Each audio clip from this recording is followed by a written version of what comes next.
Welcome to the FAST Podcast, Financial Advisor Strategy Talks with Laura Galloway, SVP of Financial Education at White Glove. Laura provides advisors with an opportunity to hear from some of the best minds in the business. Follow along to learn quick tips to help you grow your business, from gaining new leads to keeping current clients engaged, and everything in between. Now, on to the show. Hello, and welcome to the FAST Podcast with Laura Galloway. Laura, good to be with you again. I didn't say this the last time I saw you, but you seem to have some nice new studios set up there. We do, Bill. We have moved into our new offices here, and we got to build it out and make it just what we wanted. And it's a really great space. So we're getting settled in our new spot and have our cool new podcast set up finally. Fantastic. Well, I'm looking forward to hearing your guest today. Always very interesting in terms of perspectives on the financial services industry. Who do you have and what are you talking about? Well, today I am very lucky to have a special guest, Dean Thurman, Jr. Dean is one of the co-founders of White Glove and been my boss for a long time. So I'm really excited to get to bring him in to the FAST Podcast and talk about him today. Dean draws from his more than 25 years of experience as a financial advisor, many of which he spent hosting educational seminars to grow his practice. And he provides guidance and direction to White Glove and our team on how to effectively market the company's business growth services. Dean's also the co-owner of InvestWise, a financial advisory firm here in Bloomfield Hills with $500 million in assets under management. So Dean, welcome to the FAST Podcast. Well, thank you for having me, Laura. I'm looking forward to it. Awesome. Well, I have some questions here for you today. And, obviously I know a lot about your background and history, but what's fun is to introduce you to our listeners. So you have a very unique story to tell, and you run at least two businesses. I actually know you have a couple of others on the side, but why isn't one enough is a good question. And all joking aside, why did you decide to start White Glove? Well, thank you for the question. And I would actually answer it in that most financial advisors, certainly ones that have their own practice or clear through an independent broker dealer or an FMO or something like that, they are small businesses and very much entrepreneurial minded. So it's not as uncommon as most people might think to have kind of your main job and then a side hustle. And it just so happened our side hustle, mine and Mike Thurman, my cousin and co-founder at White Glove, along with Jeff Grail, turned into basically the primary job. Yeah. And how would you describe that side hustle? When you started it, what did it look like? Oh, what a great question. It was a mess. It was awful. Yeah, just like any new business, it started in the basement of our financial planning firm. We hired friends and family, and we all did the best we can, but it was basically just it was a hot mess, getting hotter all the time. And, but we loved it. I mean, quite frankly, it was a labor of love. It was exciting. It still is. Hired a lot of great people early on. Many of them are still with us here today, 6 or 7 years later. I know you've been with us a long time. Mm-hmm. And for an entrepreneur, that's actually, the chaos and the fun and the setting the vision and all that's just very exciting. It's not a negative at all. Yeah. So, the only thing better than one business is two or more. That's a good answer. A good answer. And being an entrepreneur myself, I know exactly what you mean. And yeah, it's pretty addictive. 100%. Right? Yeah. I love it. Some people, they collect trinkets or cars or whatever. Us entrepreneurs, we like to collect businesses. Yeah, I love that. That's great. But why specifically, what was happening in the industry that made you say White Glove needs to happen? That's another really good question, Laura. I never considered myself, even though I started in the business, actually it's 33 years ago, almost 34. I never thought of myself from day one as a financial advisor. Yes, that's what I did. That's what I enjoyed doing. I love it still to this day. And I love my clients and helping the community. And I love everything about it. I really considered myself a marketer first, because when somebody told me that well over 80%, and some statistics say 90% of folks that get registered to be a financial advisor have failed out of the business within 5 years, I was like, I don't want to be part of that 80-90%. I want to be a success story someday. And when I looked into why people fail out of the business or just struggle for 10-20 years, and never really break out to a successful practice is all came down to having enough people sitting on the other side of their desk. That's all it is. Yes, financial advising is complicated. It's important. It's difficult. It's always changing. It's very much needed. But there's a lot of us out there. There's a lot of competition out there. And people don't just, I thought to become a financial advisor like a dentist, you just put your sign out front and people start knocking on your door. That absolutely does not happen. So I said, I need to be a marketer. So Mike and I, started all different types of marketing, and seminars by far were the best type of marketing that we could control. Definitely wanted referrals. Referrals are the best. I still prefer a referral lead over any other source, but you can't control that. You can only get so many. You can only ask so many times.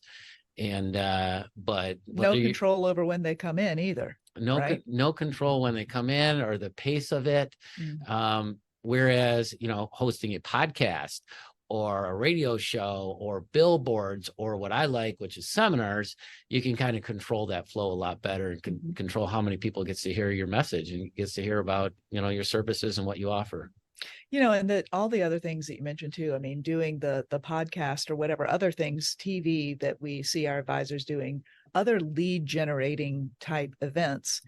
I don't know, maybe podcasting, maybe doing a TV show has the same sort of thing. But I think one of the things that I love most about seminars, and I am passionate about when I'm talking to advisors about it, is how you humanize your marketing, right? Like you really, when you stand in front of a group of people and you share the same space and you ask questions and they ask questions and you answer back and forth, that gives some sort of, I think, special sauce to it all. Even listen to a podcast, I think, is really good. You can connect with people. The attendees really can hear what you think and you can share your thought leadership.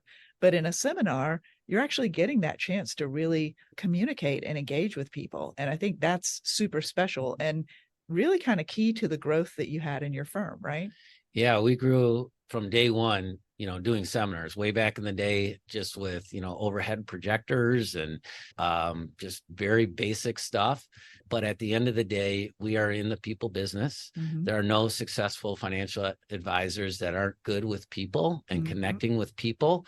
And there's no better way to connect, no more human way to connect than face-to-face, looking somebody in the eye, shaking their hand, getting a sense.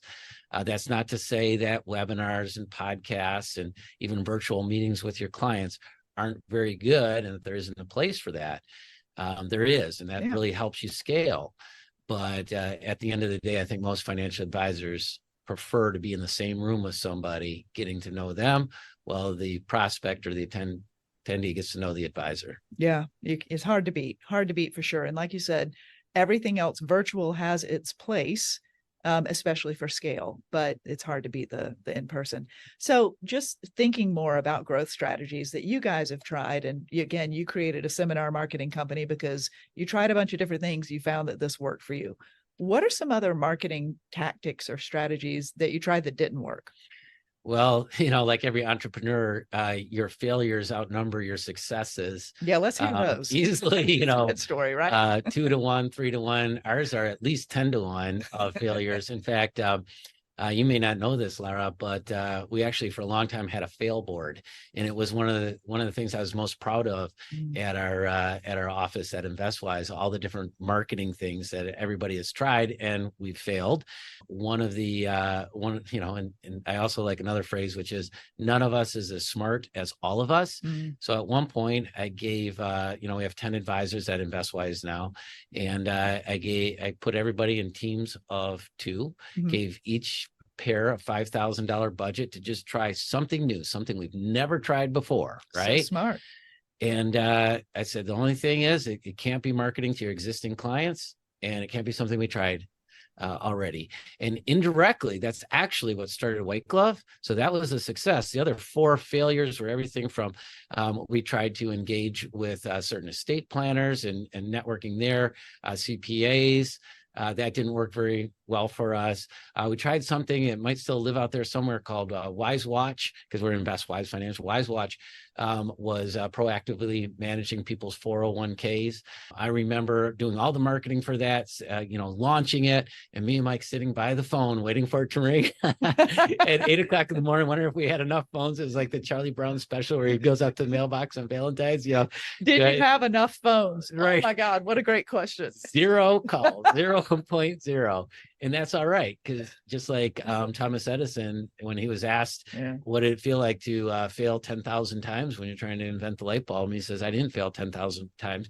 I succeeded in finding 10,000 ways that a light bulb wouldn't work. And you really need that mindset as an entrepreneur. Yeah. And quite frankly, White Glove just started again in the basement of our financial planning firm, really just to drive more leads to our advisors in Bloomfield Hills, Michigan. It had nothing to do with what we call the rest of the world or outside our financial planning firm. And one day, Mike came to me and said, now that we're doing this on Facebook and other digital ads, we might be able to turn this into an actual business. And other financial advisors struggle just like us. They don't want to do the work of a seminar. No financial advisor really enjoys all the logistics of planning a seminar and all the risk you take when you front the money for a postage or mailer or whatever, and then people may or may not show up and they may or may not become a client. And I thought that was brilliant. So we said, yeah, you know what? Why don't we kind of try and bring this out to the rest of the world? Our competitors, although we don't consider anybody a competitor, we always think in the abundance mindset that there's tons for everybody. How many more people can we help? How many more communities? How many more advisors can we help? And we absolutely love doing this, which has led me into coaching as well for other financial advisors, whether it be on marketing, whether it be on practice management, obviously seminars, speaking, all that kind of stuff. So I just love it. That's awesome. It's funny, in all the years, and I've heard you speak a lot, I have never heard that story about that you were giving everybody the chance to go, $5,000 budget, go find something that works, and that's where White Glove came from. I didn't hear that little piece and all the other ways that you failed. And just, let me just call it out, like having a fail board. That is I've not heard that before. I don't know how I haven't heard that, but I really want you to bring that back and make sure that our sales team and all of the employees here hear about that, because what a great growth strategy. What a great mindset to lead your culture and say, yeah, we're going to fail. We're going to fail fast. We're going to fail often. We're going to learn. We're going to pivot, right? All that stuff that you're doing. So clearly, $500 million in AUM, you're doing well at this point. And what would you say, what do you attribute your success to? Recognizing early on that we are marketers first, financial planners second, and also having the right attitude, the right expectations. Everybody who's a financial advisor has a fair amount of ambition, intelligence, people skills. And like I say, a lot of them are not too dissimilar from myself and have some, something that might catch fire. But Jeff Grail, our other co-founder, we've started other businesses. He was the first person to bring Tim Hortons to Michigan. He and I had the largest marble and granite fabrication company west of the Mississippi. That also went bankrupt, by the way. That was another fail. Thanks for bringing it. Yeah, it's on the board. It's a big one. Yeah. And part owned a kind of a disco bar for a little while. So I wish I knew you then. Oh, it was so much fun. I mean, not that White Glove and financial planning isn't fun, but discos, I take it to the next level. So yeah, just go through life, have fun. Yeah. Don't take yourself too seriously. Don't get too beat up when you get knocked down. That's not a failure. That's part of the process. The failure is getting knocked down and staying down. You get back up. You're just, all that happened is you're a little bit smarter than you were before you got knocked down. Yeah. Well, maybe missing a few teeth, but that smile's still really good, right? Okay. That's right. So one of the things that you mentioned just a minute ago was how you've kind of gotten into the coaching too, because what I love, and I've seen you do, and I think is so powerful and just a real testament to your leadership, who you are as a leader, is you learn something and then you want to teach it just as fast as you can, right? You're like, oh my God, this is the best thing ever.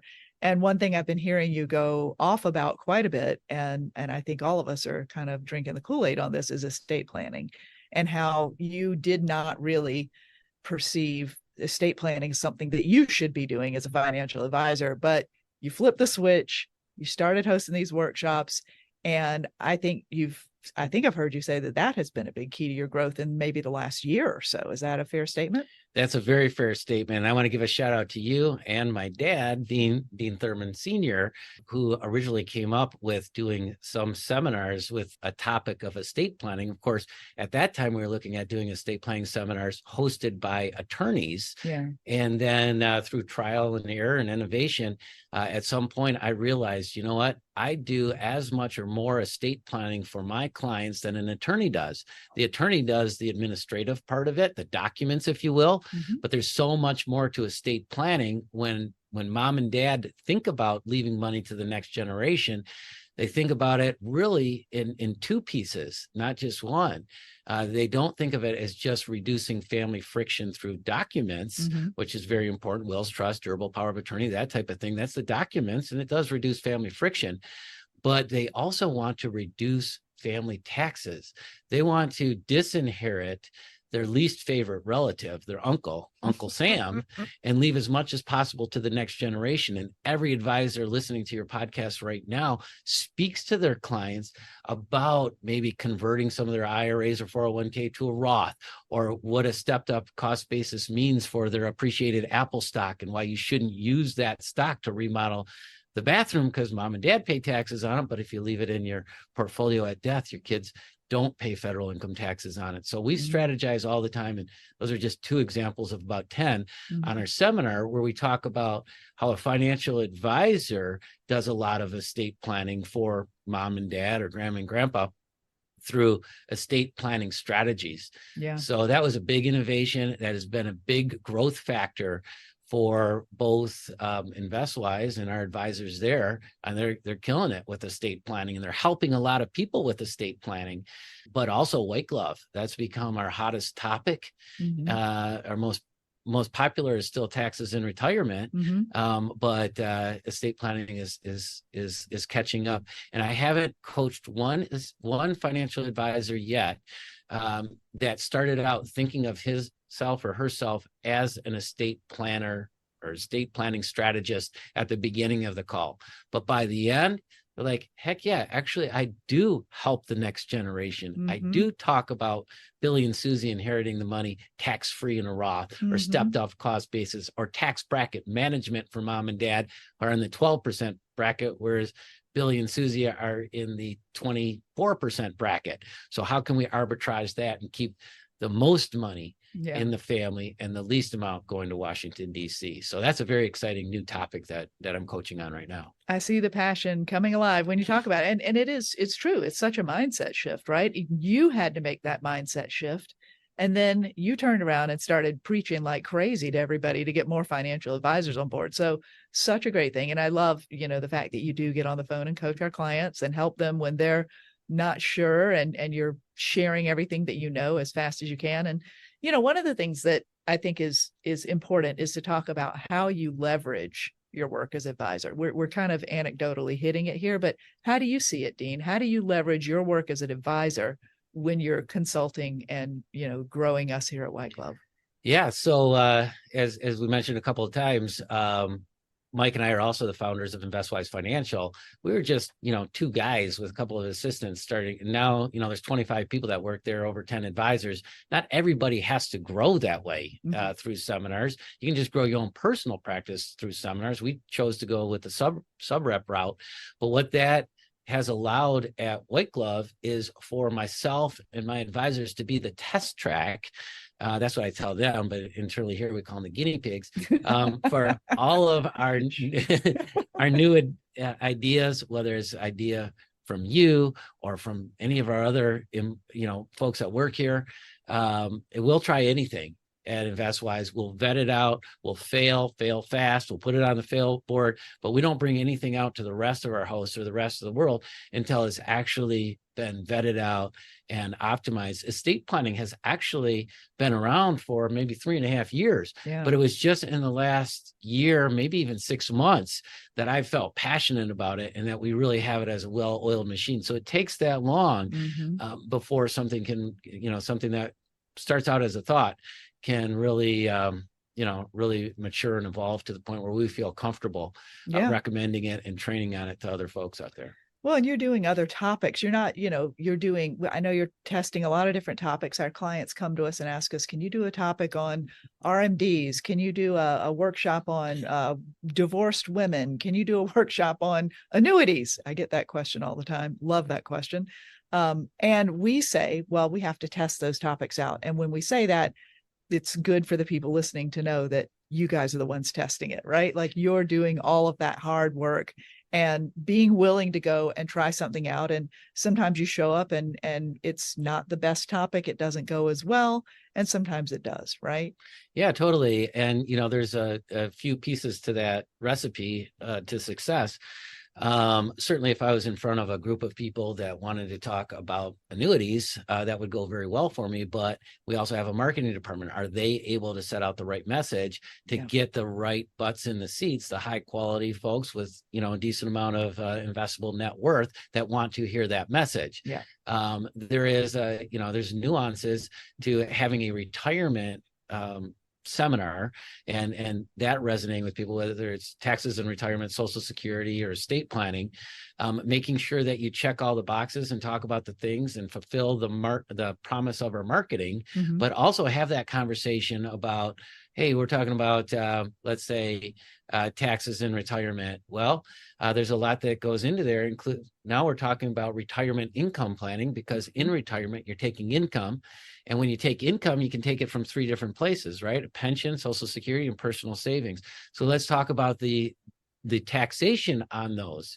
And once we start talking about the taxation and the pros and cons of those 3 different income legs of the stool, we can have an annuity conversation, or we can have a diversification or a dollar cost average or a conversion conversation. Whatever it is that you feel passionate about as an advisor with your clients can be feathered in there and nuanced, and no matter what topic there is promoted. So, that pivot, if you will, is something that is a delicate issue, because you have to make sure that you don't bait and switch people, that you fulfill the promise of our marketing, and you give the people in that audience what they are looking for, and not some pitch on your pet investment that you want to recommend. They're there for an education, and we make sure we get them the education, and then I and others help coach folks on how to feather in and nuance the message that they want to make sure the audience receives as well.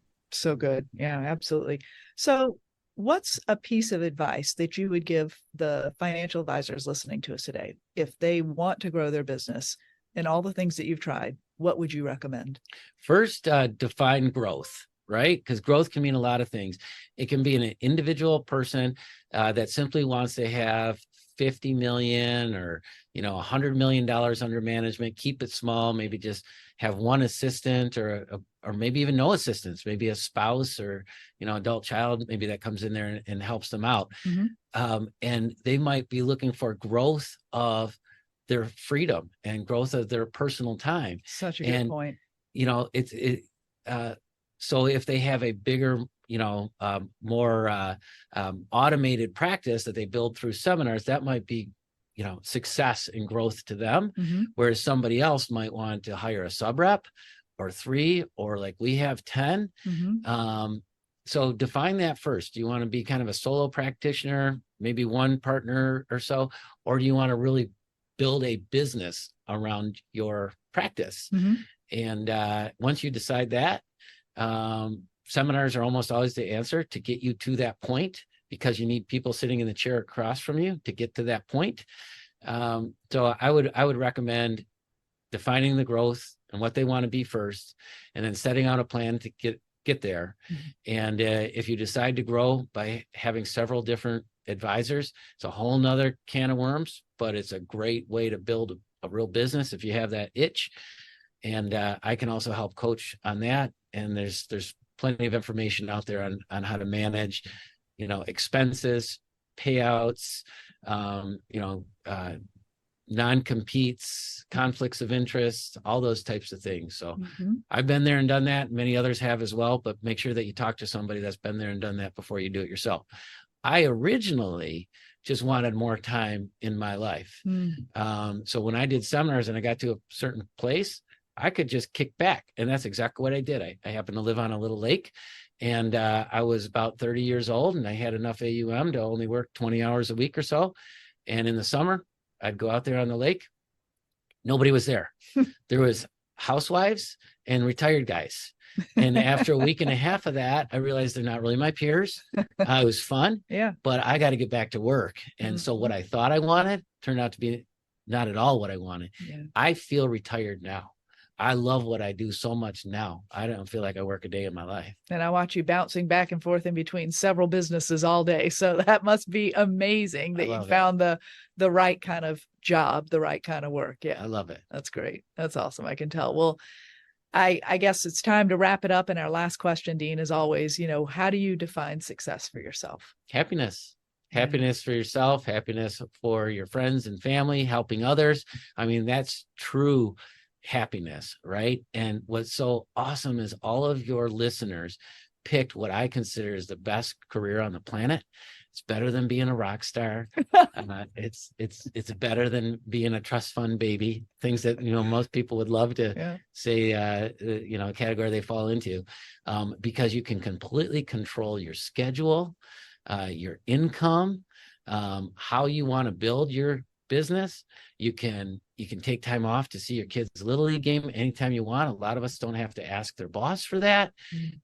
So to me, that just deciding to be in this industry is success. Next step is find your happiness within this industry. That's awesome. Well, Dean, your energy and passion are certainly contagious, and I hope I can get you back in here to talk some more to me about a lot of other topics, because I know you have a lot to say. Thanks so much for being on the podcast today. Thank you, Lara. That was a truly great conversation. As always, I love it. I love hearing your guest definitions of success. And we're going to pause because we could not hear you, Bill. So we're going to take a beat. And we can hear you now. We had you on mute for some reason, but now you're going to come back in and start again. Okay. All right. That was a great conversation as always, Laura. And one of my favorite features of the podcast, if you will, is the definition of success. And today's was the simplest. One word: happiness. It's great. I also don't want to leave without giving you a shout out, Dean, if I can. I love the idea of the failure board. I know a number of entrepreneurs in amongst the entrepreneur people, the idea of failure is not a bad word. It's an accepted fact of life. I think it's great, though, that you have a failure board and that you tell your employees and the people that you work with, hey, in order to grow, you have to get outside your comfort zone. And if you're going to do that, we're going to support you to do that. And we're going to give you the environment to do it in. And your witness, your testimony to the fact that it's a really solid business strategy to follow. Thank you. It's great. Thank you. Thank you very much. And Laura, thank you. And to our listeners, thank you very much for listening to this podcast, the Fast Podcast with Lara Galloway. We would like it if you would be a subscriber. If you're not a subscriber already, hit the button. It's easy. Then you don't have to remember where and when you heard the podcast or when it comes out, because it will be delivered to you and you will never miss another podcast. And if you're so moved, we'd humbly ask that you rate the podcast and share it with others. Help spread the word, if you will. On behalf of Lara and all the people at White Glove, I'm Bill Tucker, urging you to remember to live your best life today. Thank you. Thank you for listening to the Fast Podcast, Financial Advisor Strategy Talks with Lara Galloway, your go-to source designed to help you grow your business. Have questions about the topics covered during the show? Visit our website at www.whiteglove.com or email us at info@whiteglove.com. Don't forget to click the follow button to be notified when new episodes become available. The information covered and posted represents the views and opinions of the guests and does not necessarily represent the views and opinions of White Glove. The content has been made available for informational and educational purposes only. The content is not intended to be a substitute for professional investing advice. Always seek the advice of your financial advisor or other qualified financial services provider with any questions you may have regarding your investment planning.